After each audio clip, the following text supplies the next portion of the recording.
11/20/24. Let's recap on this Aura 30,000 BTU system that is R410. So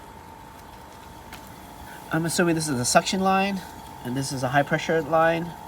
We bought this thing for about $350. It's roughly about $2,000.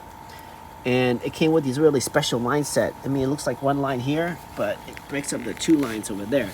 So I can't slice this and make it shorter. It came with like 33 feet of line.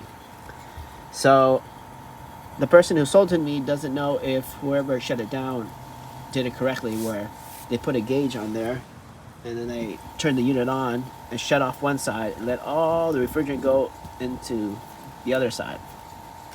So that I don't know, but so I'm assuming they did it good. So my part now is to make this unit work. What I end up doing was I put in 1.17 pounds of refrigerant on this line, and then after that I stopped everything, and then I open up these valves and I turn on the heat and cold, and it both works.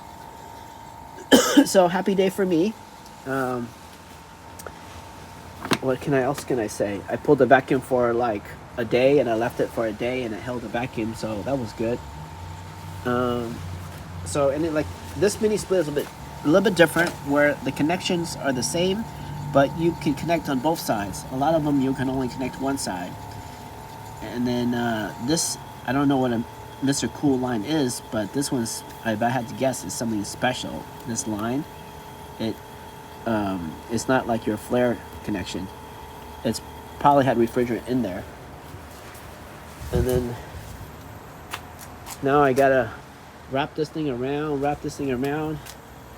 and then I don't have a 220 source for it right now, but I'm using my welding here, and it's going through a 30 amp breaker, and that's what I'm doing this as a test for now. Alright, so that is the wrap up for this.